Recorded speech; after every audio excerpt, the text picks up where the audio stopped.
I believe they're all the same in Flame Eclipse 3. Yep. Okay. I didn't. Angry Doom Dude says, I am part of a somewhat big community.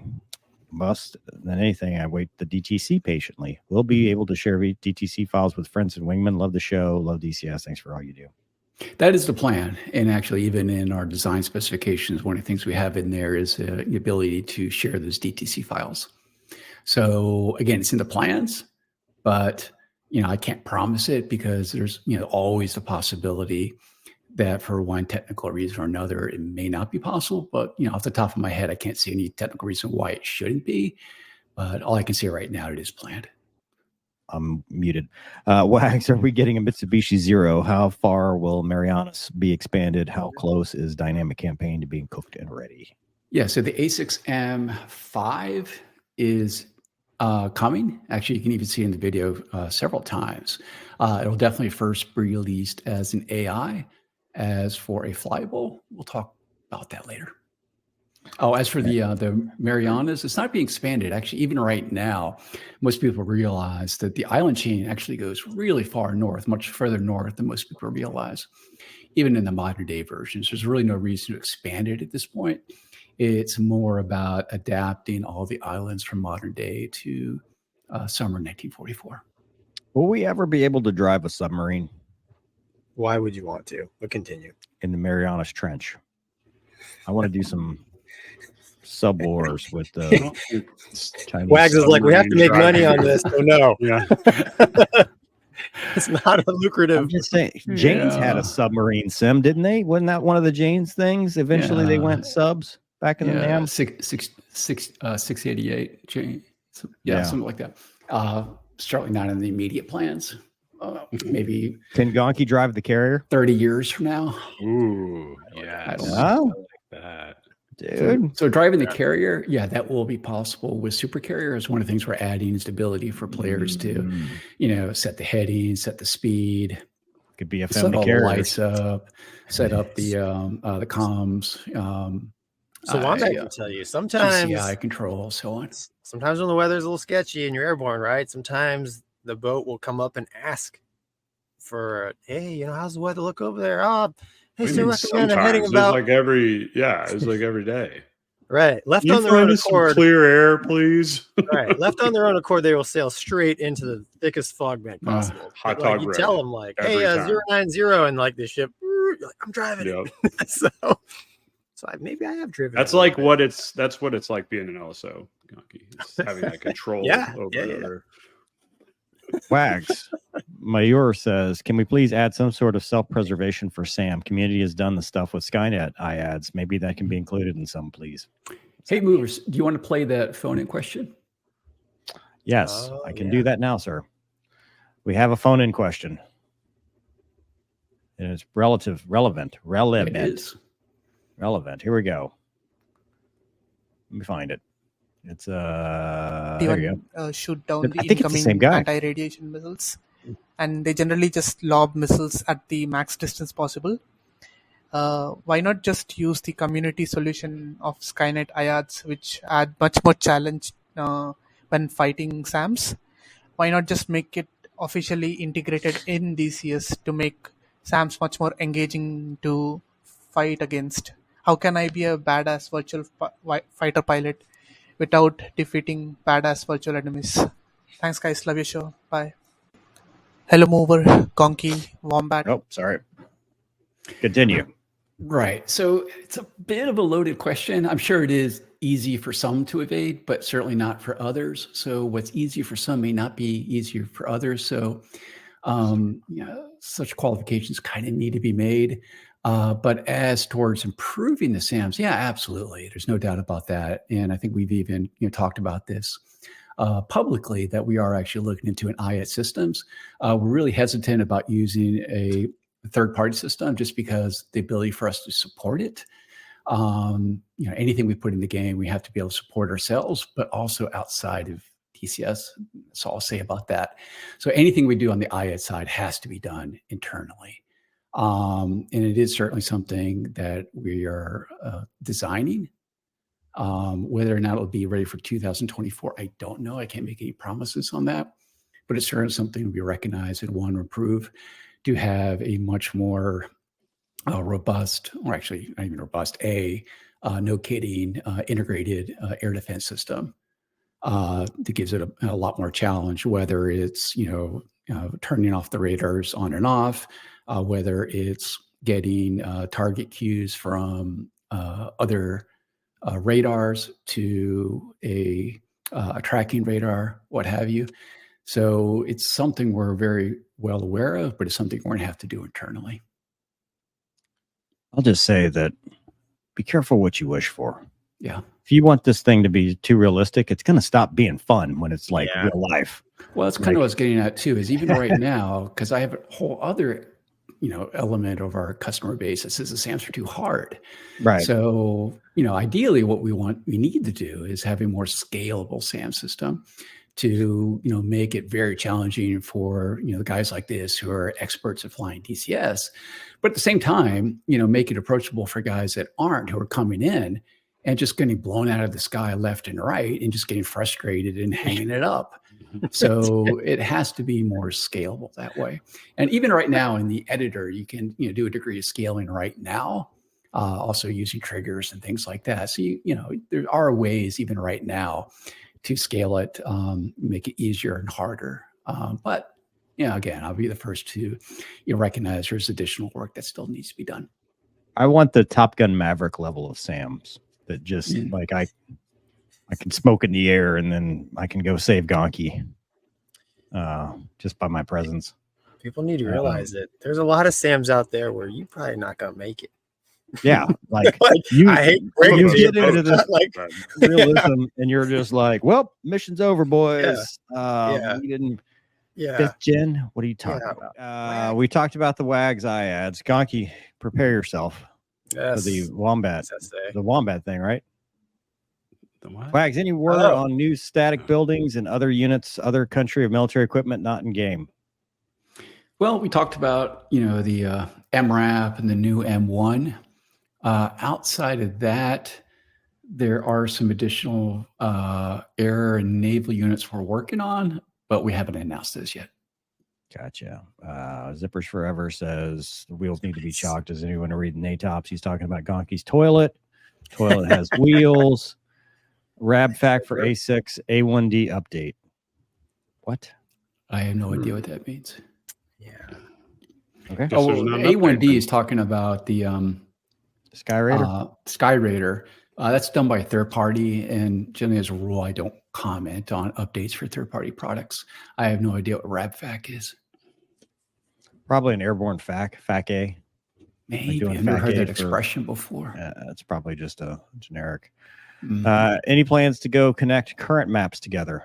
It's not possible with the current map technology. Again, that's the whole biggest reason why we're going to a whole new map technology that we're calling spherical Earth that will allow us to do that.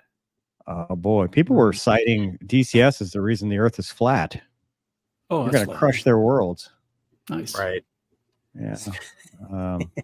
Please give an update on the DCS dynamic campaign. Is 2025 a realistic time frame? For testing, certainly, but I will direct our Rod to take a look at the newsletter we did, I think literally just 1 or 2 weeks ago, where we did a whole write-up just on the dynamic campaign. I think he probably missed that. Garrett, thanks, man. Your force should all fly the EA6B together in DCS. Dibs on the pilot seat. Dibs on the pilot seat. Movers in the back. Yeah. Back right. Back right. That's right. What is dynamic slots? So Ozdad says, any news on dynamic slots coming to DCS? Also, do you have any idea if the ground AI will be able to cross bridges and generally be more intelligent with their pathfinding? So for dynamic slots, it's actually in our internal version right now. It's still in testing. Actually, I'm a little surprised it hasn't been released yet. There may be something going on with a bug there, but I definitely see that, quote unquote, coming soon. And it looks really cool. As for AI not crossing bridges, I don't know what he's talking about. I have AI crossing bridges all the time. I would suggest he take a look at the mission editor form we have set up and include one of his missions that he's having problems with. We have a lot of really talented mission designers that could help him. Gotcha. Nice. Add vodka for Red 4. Oh, look, Luna Bell's here. Hey, Luna. She's Add arrived. vodka for DCS. What is a vodka setting? You know, to put the maybe the people- coolant? Is that like super afterburner? it's Well, I when know some Gonky of the- pees in the tank. Well, like some of the older, I guess, Russian aircraft, they used like pure alcohol for the Yeah. cooling system, and they were That's right. siphoning that And off. they would drink it, drinks. right? Yeah. They would drink it. Yeah. Crazy. Question: have the ground units' damage radius been reworked, especially infantry? You can shoot right beside them and they don't die. Kind of ruins helo missions.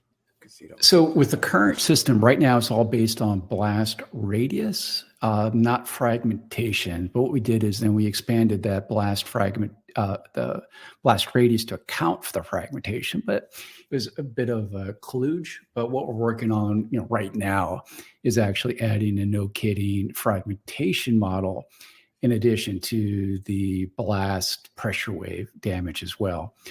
The other thing I'll comment on that is a lot of the units right now, they basically have 3 states. They have a completely live state, they have a damaged state where they're smoking, and then a complete destroyed state. There's really not a whole lot of intermediate damage effects in between, like a vehicle being tracked, sensors being blown off, or things like that. So a lot of times people will have a unit damaged, but you won't see that in the physical model. It's not until you actually go into what we call the map view, the F10 view, that you can actually see the level of damage incurred by that unit. So I think it's a combination of, one, we need to have better visual damage modeling to get across that you actually was damaged. And 2, we also need to have that no-kidding fragmentation aspect of the blast also included. I'm amazed, Wags, Mover and I was in the P-51, he was in the Hornet. I literally hit him with one bullet, it seemed like. Remember Mover the first? And you Probably flew for another. Well, yeah, he flew for another. It fell apart. Yeah. Yeah, another minute. And then all of a sudden, he just blew up. Space shuttle. Yeah. Yeah. And I was like, that's pretty cool. Because Gonky cheats with his face shots. No. Good shots. No, Will says, I was away from my kids for a winter. My son said, why does daddy have a new family? That hurt. Respect to all of you who sacrifice for your loved ones. Yeah, exactly. Yeah, that sucks. Flight engineer with 6 desert deployments from 03 to 06 is when Crazy Pete burned out. Nice, man. Archeronian, I really wish enlisted could be pilots like in World War II. If so, I would enroll You in still the can in the Army. You can do it in the Army. warrant officer. You can't be enlisted. You'd be a warrant officer. That's right. Mayur, I sent the voice call and DCS have options in MA to change SAMs. Adding more options like self-preservation will be a great game. Okay, thank you. Yep, you're welcome. And so do we. Again, it's something we're very well aware of, and we definitely want to do. Again, I know I always sound like a broken record on these. It's just a matter of having the time and resources. And AI is a really big one right now we're working on. So our AI teams are very stretched thin right now as well. Cool. Matt says, from the enlisted flying side, it's interesting to see pilots get all the buzz about retention. Burnout has been in hitting enlisted flight crews for as long. There's outside industry to draw them. Yeah. Yep. Yeah. So I was kind of getting at my question earlier. Yeah.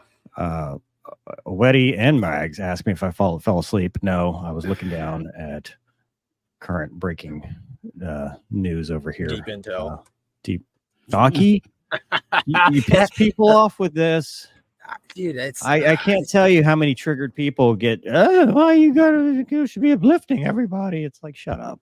I'm irritated he hasn't made fun of us. Honestly, we're giving him free publicity. Nah, dude, who cares? Like, why? Well, he's got more followers than us.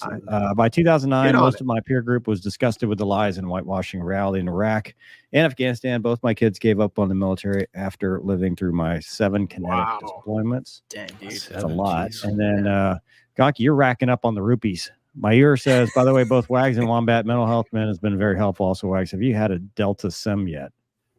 No, so Wombat and I agreed on a couple week window, and now Wombat's working on coordinating that on his end. So hopefully we'll make it happen early spring this year. Nice. Are there, AJS says, less people want to be fighter pilots these days and mechanic, and there's definitely less wanting to work on cars now too. All the guys want to be Insta TikTok stars. Yeah, I mean, who does at times? Yeah. It's frowned upon. I don't know the answer to that. And then we focus on the pointy end of the service, says Hamath. but the ground crew, the aircraft mechanics suffer as well. No, that's a big focus too. And can we get a Russian version of the CWIS soon? Dude, you're getting all the rupees. You're going to be a rupier. I don't know. Well, so on the Russian, both like on the Kuznetsov and the other ones, unless I'm completely missing something, I already have a equivalent of their system. Both the gun missile systems as well as the pure gun system, similar to like a CWIS. Gotcha. So a little confused on that question. I think we've done enough damage. Yep, here you go. There's no land version of a Russian CWIS. Okay. Well, closest thing would probably be like a 2S6, which definitely has a 30 millimeter gun system in there. So I'm not sure of an actual. If you look at CWIS, if you're talking about a rotating Gatling gun, I don't recall a Russian system like that, honestly. Yeah, I don't either. I'm not sure. Next dogfight this weekend, it's P-51 versus P-51, mano y mano. Oh, the plot thins. Okay, so my only, you already recorded, so it doesn't matter now. But just watching the video before, actually, I need to watch more of Gonky's point of view.